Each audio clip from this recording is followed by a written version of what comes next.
আমাদের অনেকের নামাজে মন বসে না। আমাদের অনেকে বলে, হুজুর নামাজে দাঁড়ালে মন সাথে থাকে না, নামাজে শুধু ভুল হয়, সূরা যে কয়বার পড়ে নিজেও জানি না। এরকম আছে না নাই? এদিকে ওদিকে চলে যায়। এখন মনটারে কিভাবে আপনি এক জায়গায় আনবে? বিশ্বনবী বলতেন, আনতা আবুদাল্লাহ কান্নাকা তারাহু, এমন ভাবে নামাজ পড়ো যেন তুমি আল্লাহরে দেখছো।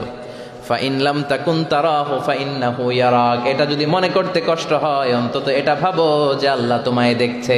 ঠিক কি না? নামাজে যখন দাঁড়াবেন ভাববেন আমি আল্লাহরে দেখতেছি। এটা ভাবা অনেক কঠিন, এটা জানার জন্য লোকেরা পারে না। যদি না পারেন তাহলে অন্তত এটা ভাবেন যে আল্লাহ আপনারা দেখতেছে। আল্লাহ ইজ ওয়াচিং মি, আল্লাহ আমাকে দেখছে। তো আমি আল্লাহরে দেখতেছি আর আল্লাহ আমারে দেখতেছে। সুফিরা এটারে দুইটা ক্লাস করছে, একটার নাম দিছে মুশাহাদা আর একটার নাম দিছে মুরাকাবা। মুশাহাদা মানে আমি নিজে দেখি, আর মুরাকাবা মানে আমি দেখি না, আমারে দেখে কে? কেউ যেটা দেখে না দেখে কে? কেউ যেটা শোনে না শোনে কে? আল্লাহ আপনারা দেখতেছে। নামাজের মুসল্লা এই চিন্তাটা করলে খুশু খুদু বাড়ায় দিবে কে? খুশু মানে ভয়। কার ভয়? কথা বলেন। যাদের হৃদয়ে আছে আল্লাহর ভয় তারা কভু পথ ভুলে যায় না। আল্লাহর প্রেম ছাড়া এই দুনিয়ায় কারো কাছে কোনো কিছু চায় না। রাতের আধারে যারা সেজদাতে রয়, দু চোখের শ্রুতে নদী যেন বয়। রাতের আধারে যারা সেজদাতে রয়, দু চোখের শ্রুতে নদী যেন বয়। ছলনার হাতছানি যতই আসুক পেছনে ফিরেও সে তাকায় না। যাদের হৃদয়ে আছে আল্লাহর ভয় তারা কভু পথ ভুলে যায় না। আল্লাহর প্রেম ছাড়া এই দুনিয়ায় কারো কাছে কোনো কিছু চায় না, কারো কাছে কোনো কিছু চায় না। ঠিক কি না? খুশু মানে আল্লাহর ভয়। আল্লাহর ভয় নিয়ে যদি কেউ মুসল্লার মধ্যে নামাজের জন্য দাঁড়ায়, তার মন ডানে বায়ে কোনো দিকে যেতে পারে নাকি? কথা বলেন। তার নজরটা থাকবে তার সিজদার দিকে।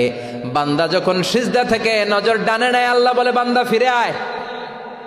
আবার যখন বাম দিকে নজর করে, আল্লাহ ডাক দিয়ে বলে আকবিল ইয়া ইবাদি, আকবিল ফিরে আয়। আবার যখন উপরের দিকে তাকায় বলে ফিরে আয়। এরকম আছে না নাই?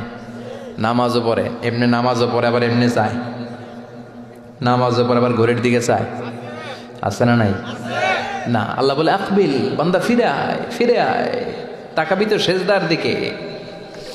তিনবার নজর ডানে বায়ে যখন ঘোরানো হলো, তিনবারও যখন নজর ফিরায় না, আল্লাহ তখন ডেকে বলে লা হাজাত আলী লা সলাতিক, এই নামাজের কোনো দরকার আমার নাই। যে আল্লাহর জন্য ওযু করলেন, সময় দিলেন, এতক্ষণ ধরে নামাজ পড়লেন, ওই আল্লাহ যদি বলে তোর নামাজের দরকার নাই, তো কারে দিলেন নামাজ? এজন্য নামাজের মধ্যে তাড়াহুড়ো করা যাবে? খুশু খুদু, খুশু মানে আল্লাহর ভয়। নামাজে যখন দাঁড়াবেন শুধু নিজেরাই মুসল্লি বানাবেন না, মনটারেও মুসল্লি বানাবেন। আমরা শুধু নিজেরা নামাজি হই, মনটারে নামাজি বানাই না। আমি ঠিকই আল্লাহু আকবার, মন চলে গেছে সৌদি আরব, মন চলে গেছে হিন্দি সিনেমার দিকে, মন চলে গেছে দোকানের দিকে, মন চলে গেছে ক্রিকেট খেলায়। আছে না নাই? উনি কিন্তু মুসল্লি, মসজিদে উনি কি মুসল্লি, উনি হাতে পায়ে একেবারে মুসল্লি, কিন্তু মনটারে মুসল্লি বানায় নাই। এজন্য মনটারেও নামাজি বানাতে হবে। আমরা বলি মনটারে কাজ দেন, মনটারে কখনো অলস বসে থাকতে দেয়া যায় না। আপনিও মুসল্লি হবেন, মনটারেও মুসল্লি বানাতে হবে, তা না হলে মন ডানে বায়ে ঘুরবে। মনের আরবি হচ্ছে কলব। কলব মানে যেটা নাড়াচাড়া করে। এটা এখন এদিকে, পরে ঢাকায়, এরপরে সৌদি আরব, এরপরে আমেরিকা। এটার পাসপোর্টও লাগে না, ভিসাও লাগে না, এটা খালি দৌড়ায়। ঠিক কিনা? এই জন্য মনটারে নামাজি বানানোর দরকার আছে না নাই? এজন্য আল্লাহ বললেন কদ আফলাহাল মুমিনুনাল্লাযীনা হুম ফি সালাতিহিম খাশিউন। মুমিন বান্দাদের প্রথম গুণাবলী হলো মুমিন বান্দারা যখন নামাজে পড়ে মনটারে নিয়ে নামাজ পড়ে, নিজেও নামাজি মনটাও নামাজি। ঠিক কি না? আমাদের অনেকের নামাজে মন বসে না। আমাদের অনেকে বলে, হুজুর নামাজে দাঁড়ালে মন সাথে থাকে না, নামাজে শুধু ভুল হয়, সূরা যে কয়বার পড়ে নিজেও জানি না। এরকম আছে না নাই? এদিকে ওদিকে চলে যায়। এখন মনটারে কিভাবে আপনি এক জায়গায় আনবেন, কনসেন্ট্রেট করবেন কিভাবে? বিশ্বনবী একবার মসজিদে ঢুকে দেখলেন এক সাহাবী নামাজ পড়তেছে, আল্লাহু আকবার, নামাজের মধ্যে এরকম করতেছে। এরকম করে না অনেকে? নামাজে পরে দাড়িও টানে, দাড়িও চুলকে, আছে না নাই? নামাজ পরে জামাও সোজা করে, নামাজ পরে দাড়িও টানে। বিশ্বনবী বললেন লাউ খাশাআত কলবুহু লা খাশাআত জাওয়ারিহুহু, এর অন্তরে যদি আল্লাহর ভয় থাকতো তাহলে এর অঙ্গ প্রত্যঙ্গের মধ্যেও এই ভয়ের ইম্প্যাক্ট পড়তো। এই সাহাবীর অন্তরে আল্লাহর ভয় নাই, খুশু নাই, এজন্য হাতে পায়ের মধ্যেও খুশু নাই, হাত একবার এদিকে নড়ে আরেকবার ওদিকে নড়ে। আমাদের এরকম সমস্যা আছে না নাই? বিশ্বনবী বললেন তোমাদের যদি খুশু খুদু নামাজের মধ্যে বাড়াতে মনে চায়, নামাজের মুসল্লায় দাঁড়িয়ে হৃদয়টারে যদি আল্লাহর আরশে পাঠিয়ে দিতে মনে চায়, তাহলে নামাজের মুসল্লায় যখন দাঁড়াবা মনে করবা এটাই হতে পারে জীবনের শেষ নামাজ।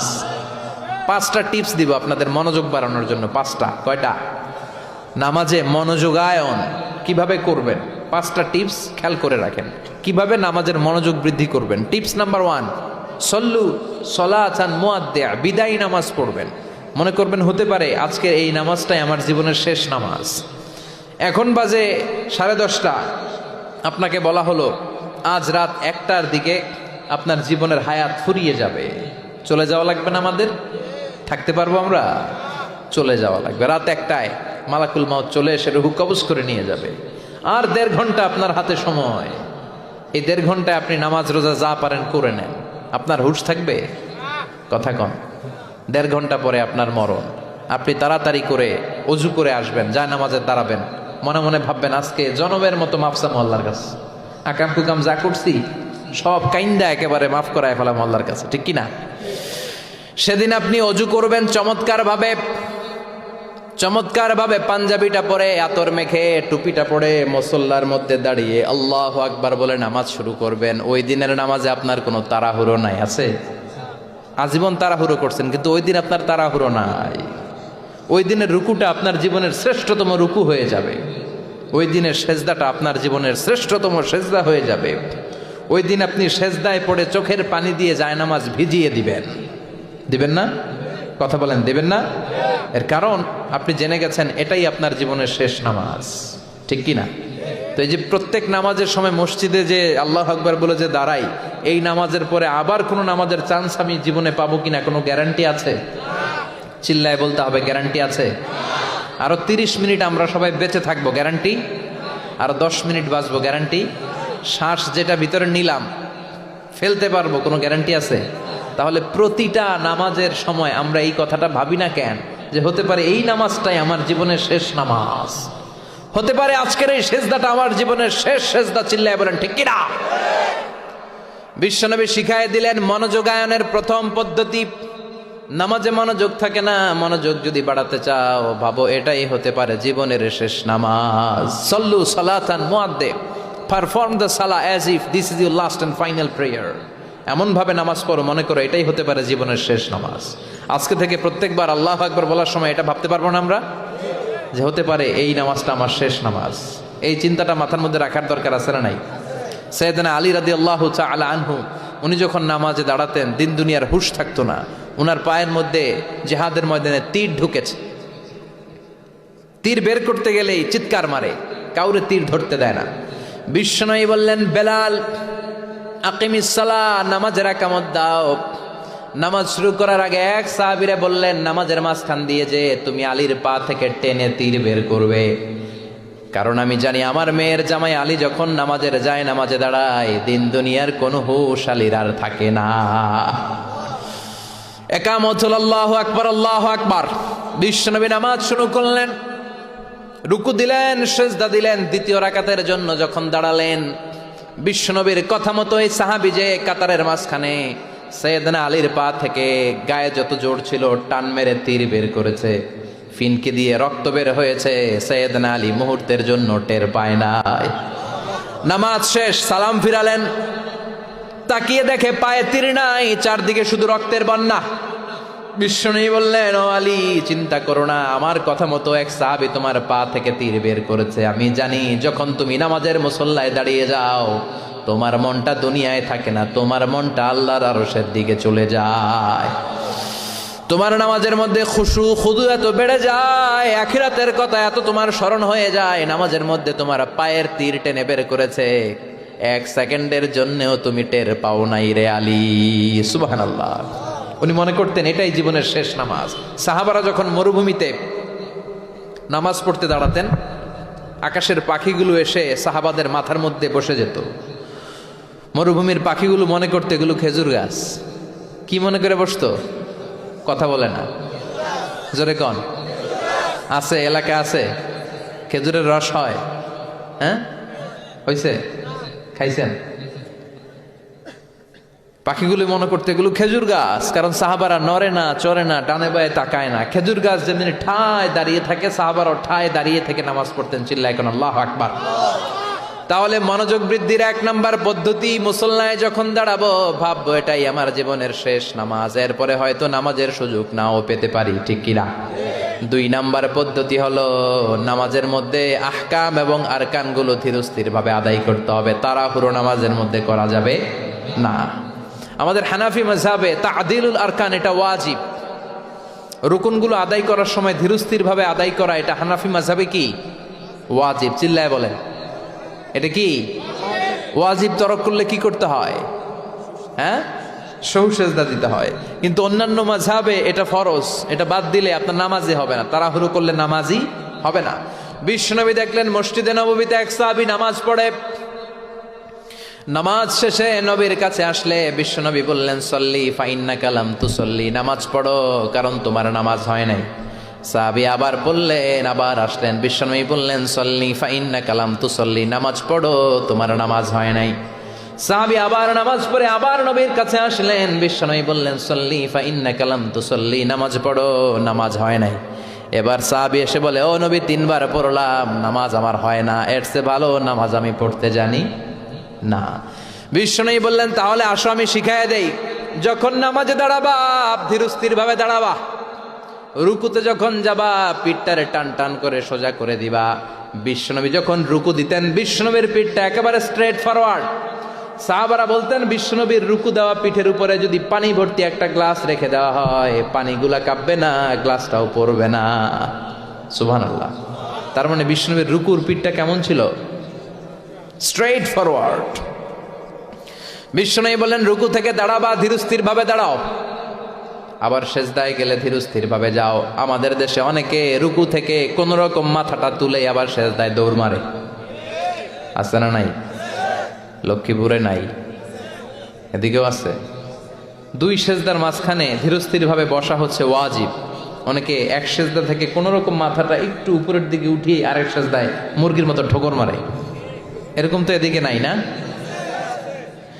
আবার অনেকে ইমাম সাহেবের আগে দৌড় মারে, আছে না নাই? ইমাম সাহেব সামি আল্লাহু লিমান হামিদা বলে দাঁড়াইছে, ওনার আর সহ্য হয় না, উনি আগে সেজদা দিবে, কিন্তু ইমামের আগেও যাইতে পারে না, মাঝখানে যাই হ্যাং হয়ে থাকে, আছে না নাই? মোবাইল মাঝে মাঝে হ্যাং হয় না, মানে সামনেও যায় না পিছনেও যায় না। তো ওনারাও ইমামের আগে সেজদায় যাবে, তো ইমাম যাইতে পারে না, উনিও যেতে পারে না, মাঝ অবস্থায় যায় কি হয়? হ্যাং। হ্যাং হইবেন আপনারা? হ্যাং হওয়া যাবে না। তাহলে মনোযোগ বাড়ানোর 2 নাম্বার পদ্ধতি হচ্ছে কি করবেন? ধীরস্থির ভাবে। There is no rushing in salah, there is no hastiness in salah. নামাজের মধ্যে কোনো তাড়াহুড়ো নাই, তাড়াহুড়ো করলে এটা নামাজ হয় না। এমনকি নামাজের দিকে বিশ্বনবী তাড়াহুড়ো করে যেতেও নিষেধ করেছেন। ইদা উকিমাতিস সালাহ, নামাজ যখন শুরু হয়ে যাবে ধীরস্থির ভাবে যাবেন, তাড়াহুড়ো করে যাওয়া যাবে না। 3 নাম্বার পদ্ধতি, জামাতে পড়বেন, তাহলে মনোযোগ বাড়ায় দিবে কে? বিশ্বনবী বলেন, সালাতুল জামাআত আফদলু সালাতাল ফাজদি বি27 দারাজা। একা একা নামাজ পড়লে যতটুকু সওয়াব হয়, জামাতে নামাজ পড়লে 27 গুণ বেশি সওয়াব হয়। জামাতে পড়ার দরকার আছে না নাই? জামাতে পড়লে আর মনোযোগ এদিক সেদিক যায় না। সবাই আল্লাহু আকবার, আমি আল্লাহু আকবার, সবাই আসসালামু আলাইকুম ওয়া রাহমাতুল্লাহ, আমি আসসালামু আলাইকুম ওয়া রাহমাতুল্লাহ। মন আমার এদিক সেদিক যাওয়ার সুযোগ আছে? কম, ঠিক কি না? 4 নাম্বার, নামাজে যা বলেন অর্থ বোঝার চেষ্টা করেন। আমরা সালাতে যেটা বলি এটার অর্থ বুঝি না। আমরা প্রতিদিন বলি আলহামদুলিল্লাহ রাব্বিল আর রহমানির মালিকি, আবার বলি সামি আল্লাহু লিমান হামিদা, কি কইলাম বুঝি নাই। সুবহান রাব্বিয়াল আলা মানে কি জানি না। আত-তাহিয়াত লিল্লাহি ওয়াস সালাওয়াত ওয়াত তাইয়্যিবাত অর্থ কি জানি না। এজন্য সালাতে যা বলেন এটা বুঝে বুঝে বলার চেষ্টা করেন। অ্যাটলিস্ট সালাতে যেটা আপনি পড়েন এটার অর্থটা শেখার চেষ্টা করেন, তাহলে বললে হৃদয়ের মধ্যে টাচ লাগবে। অন্তরে দরদ লাগবে, চিৎকার করে বলেন ঠিক কিনা। 5 নাম্বার পদ্ধতি, নামাজের মধ্যে যে সুন্নাতগুলো আছে সুন্নাতগুলো আদায় করবেন, তাহলে নামাজের মধ্যে মনোযোগ বাড়ায়া দিবে কে? হাত তোলা সুন্নাত তোলেন। রফউল ইয়াদাইন যদি করেন, অভ্যাস যদি থাকে, বারবার হাত তোলা তুলেন, প্রতিবার তুললে 10টা করে সওয়াব। আমিন বলবেন, যে মসজিদে জোরে জোরে বলেন, আস্তে তো আস্তে বলেন, কিন্তু বইলেন, বলার দরকার আছে না নাই? বিশ্বনবী বললেন, ইদা আম্মানাল ইমাম আমিনু, ইমাম যখন আমিন বলে তোমরাও আমিন বলো, কারণ তোমরাও যখন আমিন বলো ফেরেশতারাও আমিন বলে। তোমাদের আমিন ফেরেশতাদের আমিন যখন মিলে যায়, তোমাদের জীবনের সব গুনাহ মাফ করে দেয় কে?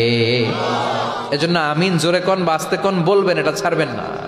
তাশাহুদের মধ্যে আঙ্গুল তুলবেন, হয় নাড়াবেন নয় তুলে রাখবেন, এটা সুন্নাহ। আশাদ্দু আলা শাইতান মিনাল হাদিদ, শয়তানরে লোহা দিয়ে পিটাইলে যত কষ্ট পায়, তাশাহুদে বসে এই আঙ্গুলটা নাড়ালে এর চেয়ে বেশি কষ্ট পায়। সুবহানাল্লাহ কইবেন না? এজন্য মুরাআতুস সুনান, সুন্নাতগুলো মানার চেষ্টা করেন, সালাতে মনোযোগ বাড়ায় দিবে কে? এজন্য আল্লাহ বললেন, কাদ আফলাহাল মুমিনুনাল্লাযীনা হুম ফি সালাতিহিম খাশিউন, সফল হলো তারা ঈমান এনেছে যারা।